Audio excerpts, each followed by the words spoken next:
Okay, how are you feeling?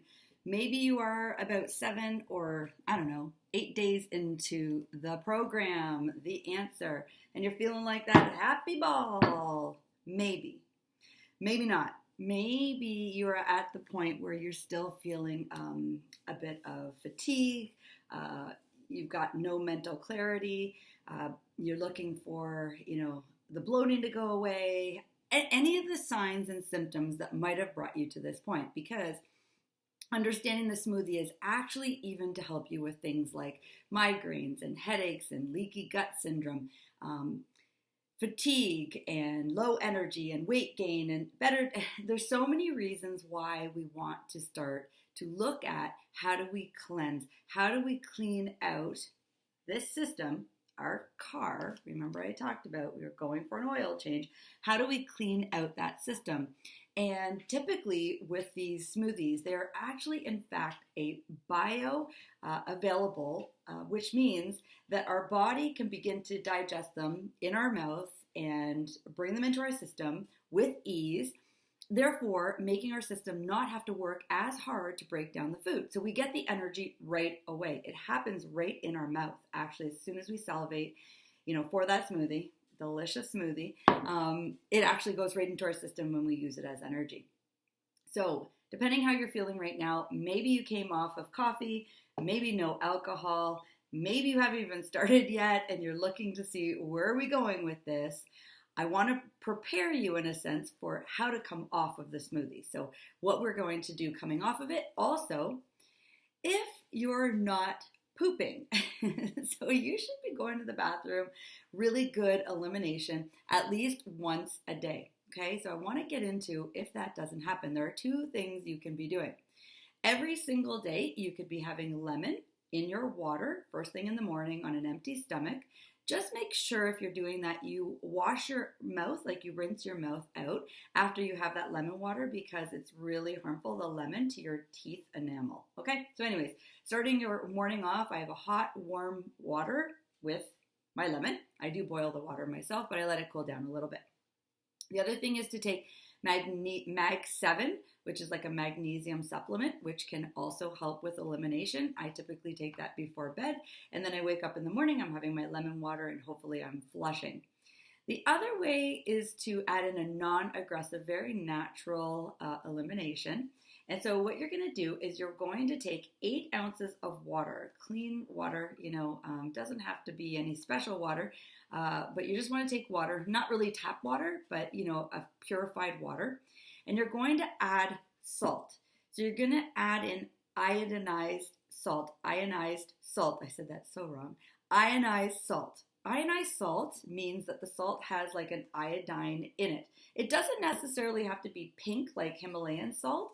It comes in a box and you'll see, iodized salt, not unionized salt. Okay, that's what we want to do. So anyways, you put I think it's a tablespoon. Let me make sure I've got it right here. 2 teaspoons, right, because I don't do this very often. I have done it a few times, very successful. 2 teaspoons into that 8 ounces of water. This is first thing in the morning, empty stomach. Very, very important. And give yourself some time. So maybe it's a weekend that you do this on, because it takes a couple hours for some people for this to start happening. Okay, so for the elimination to start happening. So you've got the 2 teaspoons in 8 ounces of water, and then it follows with 3 more 8 ounces of water. That's big, okay? So 3 bottles if you're doing 8-ounce bottles, but measure out your water. You want to take that, just keep on drinking it, and the elimination should be good, okay? It's not aggressive. You should not do it often though, but it's very natural without having to take a supplement of any kind. Of course, you can add in prunes to your diet, other alternative ways of making sure that the constipation stays at its minimum. But sometimes when we get into things like prunes and things, it affects our sugar levels. So these are very natural ways to do it. Iodine is something that they began to use in salt because we live far from the Golder Belt, which is a warm atmosphere or warm area of the world.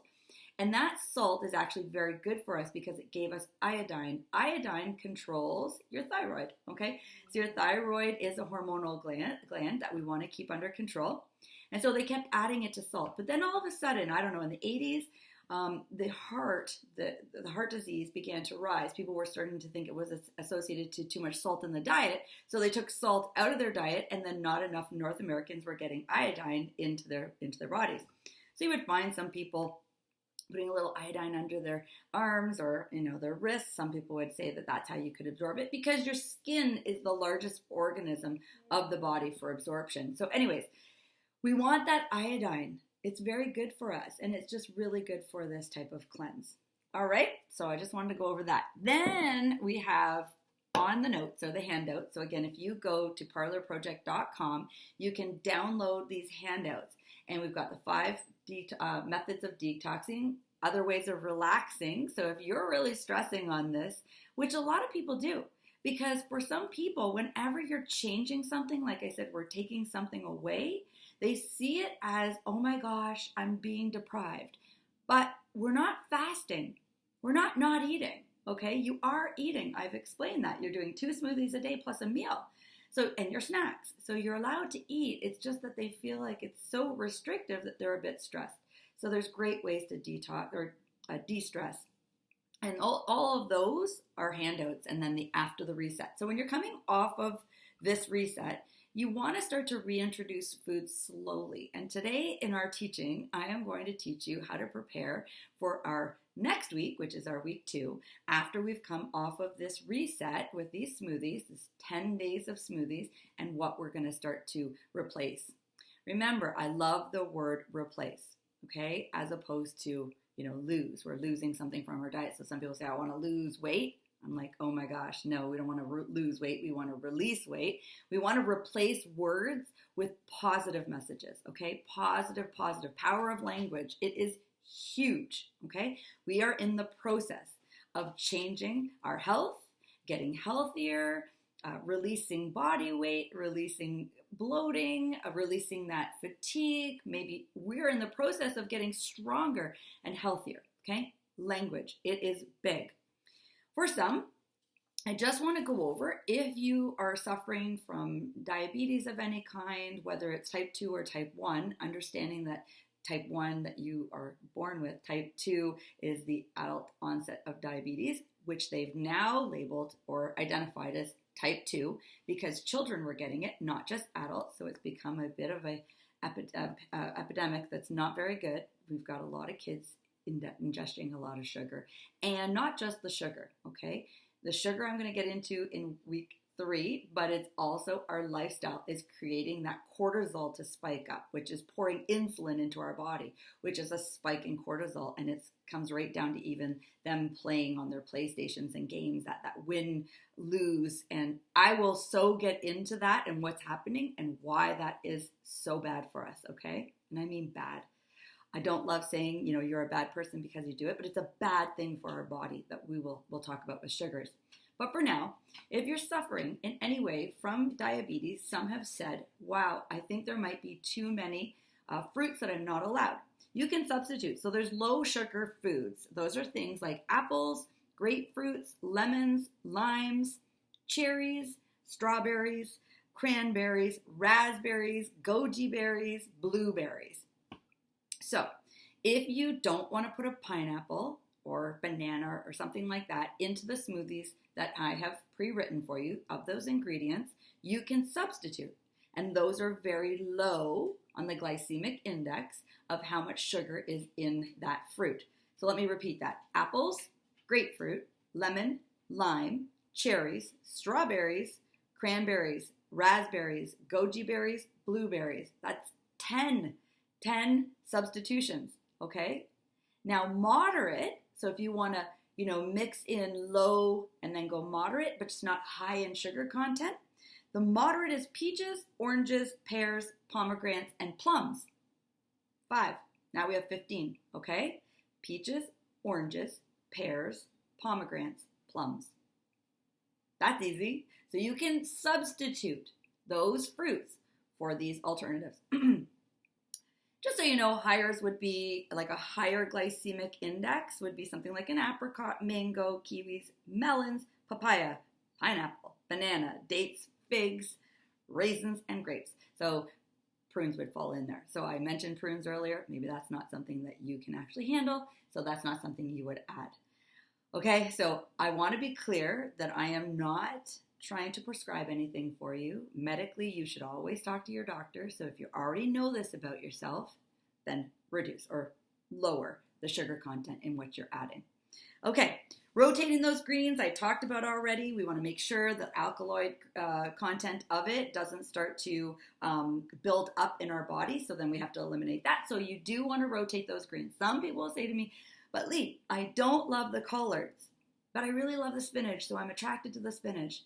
Try not to stay just with one green. Change it up. There are so many alternatives in the grocery stores. You can even go outside of the box on what I've prescribed for you in the ingredients. You can choose other things that you might enjoy. That's not a problem. But make sure you're rotating your greens, okay? We want to make sure that the alkaloid level doesn't start to build up.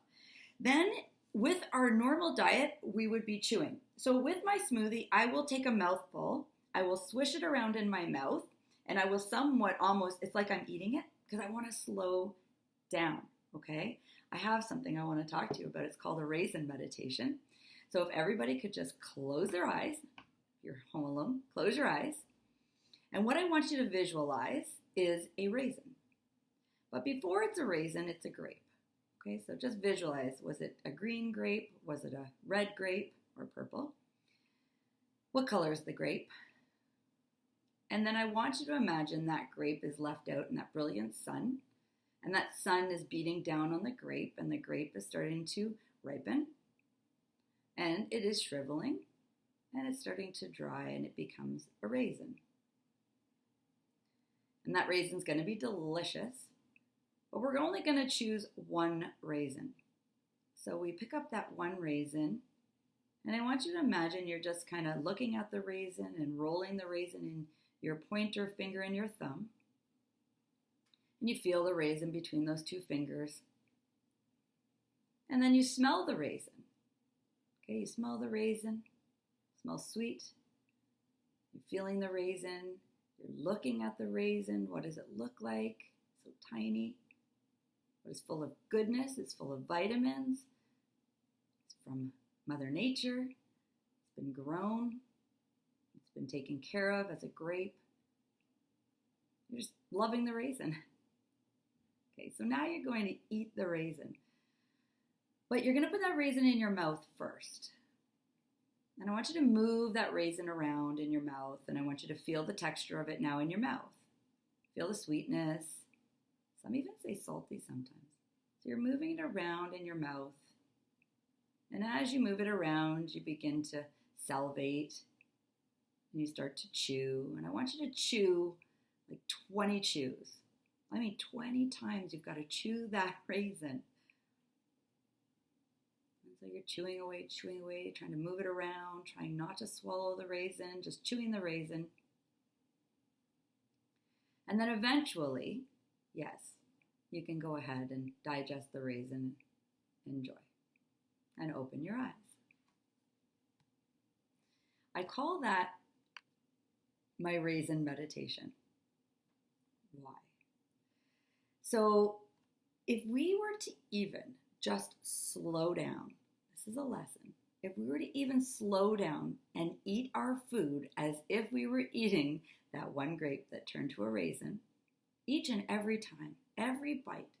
May it be to put your fork down in between. May it be to be grateful before you start your meal, which is wonderful. They said grace, that's appreciation for the food that was made and brought to you. But it slowed you down. If we slowed down, even if we were to chew our food more, we would digest it better, okay? So even with our smoothie, I want you to slow down. I want you to take your time drinking that smoothie for the next 3 days. And the reason we're doing that is we're going to try to remember this. If you can, as I said before, it's like an oil change on a car. If you can come back to this 10-day reset, maybe quarterly, each season, and give yourself a little oil change. Each time you're going to do it differently, but slow down and enjoy it. It is so healthy and it's so good for you and it makes you feel amazing.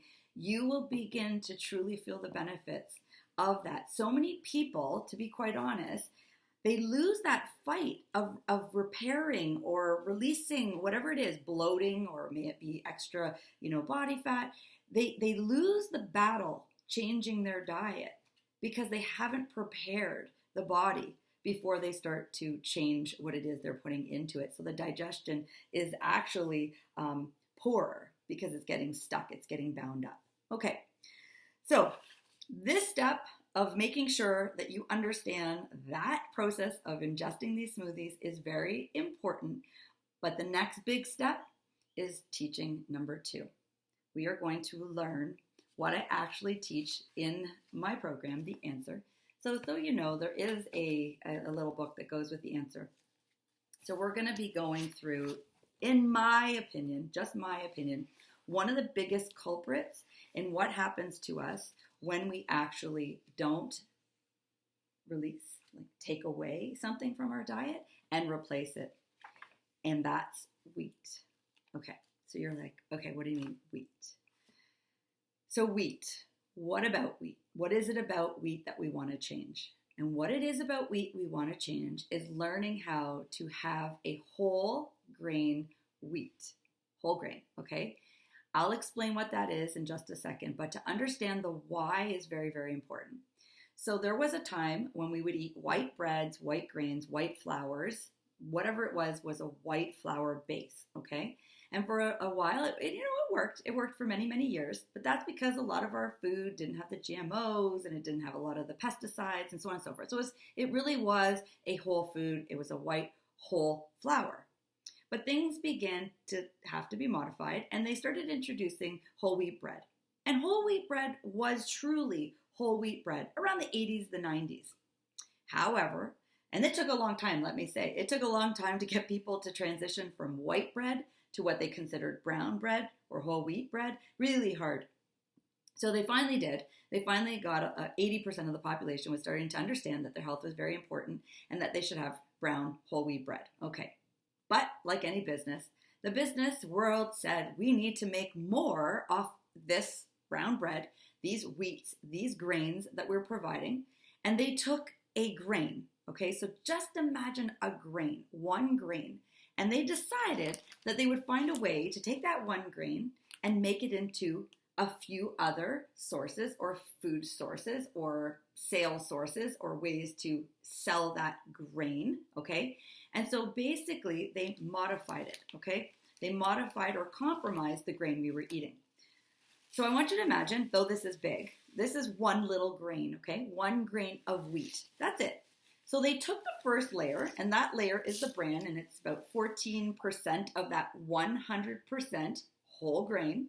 And from that, it had most of our proteins, our trace minerals, our B complexes, and they took that and they made one product.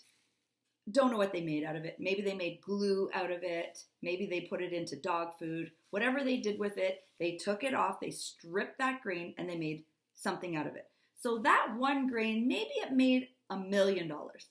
Now, because they stripped it into two, they're making $2 million. Then they went the next step. There's 3 layers to a grain, okay? They took the germ. And so when they took the germ, it's about 2%, 5% of that grain. And that part of it is where most of the protein was. And they took that, and now they made something else out of it, okay? Lots of things. There's so many things they could make out of these 2 parts of the grain, okay? So they took away 2 more parts. Because now they're making $3 million off that one grain. But what happened is they left us with what's called the endosperm.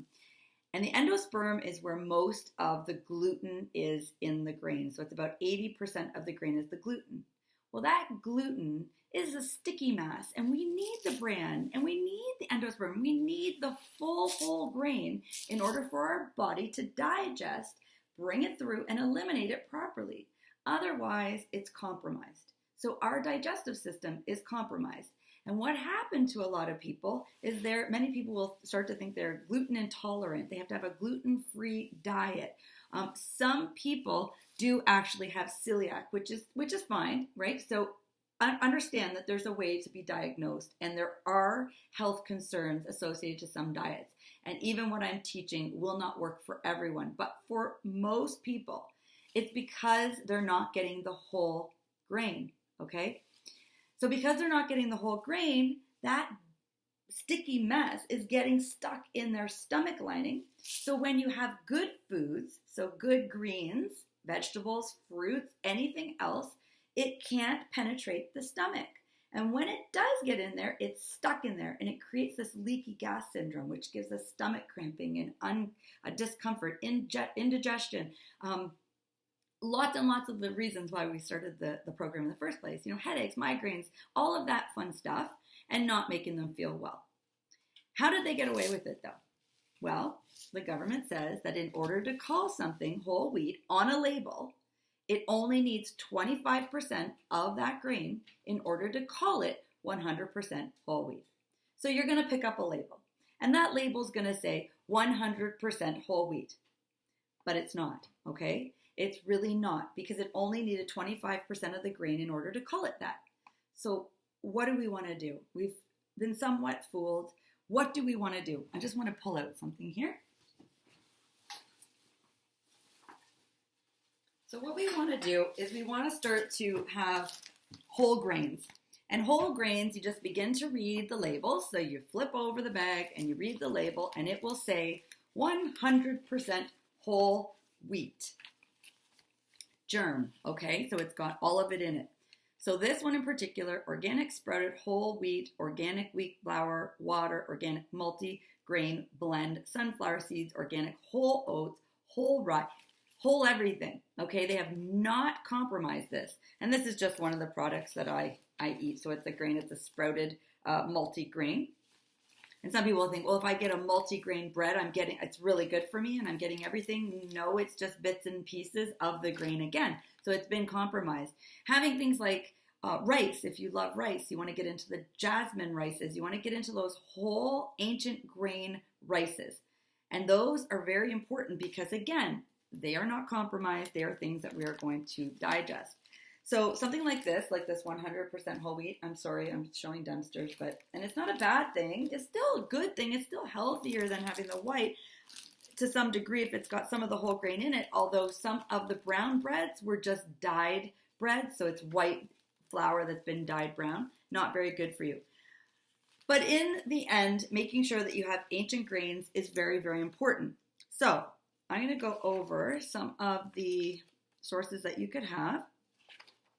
Okay, so you got amaranth, or I never say it right, amaranth, arrowroot, barley, brown rice flour, a buckwheat flour, corn flour, millet, a potato flour, quinoa. But sometimes, with quinoa, you got to be careful. Some people do react a bit. There's a lot of protein in quinoa, but I have no trouble with it, and a lot of people don't. Rye flour, sorghum, soya, tapioca flour, tough flour. These are very, very important things to understand is what flours that you can have, so that when you begin to go shopping, hopefully today or tomorrow, as you start to prepare for coming off of your reset, to introduce this change. And how do you do it? First thing I do is I do a kitchen cleanse. Just like we're doing a bit of a cleanse to our body, I go through my cupboards and I start to kitchen cleanse, because things trickle into my cupboards too. Don't get me wrong. We have some snacks and some treats and some breads that get in. And I always know when I am off track. My joints get achy. I feel a little bloating around the midsection. I just don't sleep very well. I'm restless. So I know that I need to reset. I would love to stay on this permanently, and a lot of people are super successful doing it. And it's amazing for them, and they do very, very well. And then there's people that do get a little bit off, and my family gets off track. It's very normal, okay? So we do a kitchen cleanse. I go right through the kitchen, getting rid of anything white, okay? I look at the cereals. I look at the rices. I look at the flours. I look at the breads. We look at every single thing that is a grain source in the kitchen, and we get rid of it. We eliminate it, okay? Then we start to replace. So we go shopping. And shopping is very important that you write out what you're looking for, even if you go back through what I just explained. So you could repeat what I just said, the amaranth flour, the arrowroot flour, the brown rice flour, the buckwheat, but start to read the labels, okay? The other thing about reading labels, I just want to explain to you that sometimes if you adopt a label-free diet, which we will get into, and what that means is you won't see a label on an apple. You won't see a label on a banana. You won't see a label on the greens or the vegetables. You get my point, right? But you will see a label on those breads, those cereals. If you begin now to start reading those labels, and the first thing you learn today is how to read that whole grain, okay? So you're looking for whole grain, not whole wheat.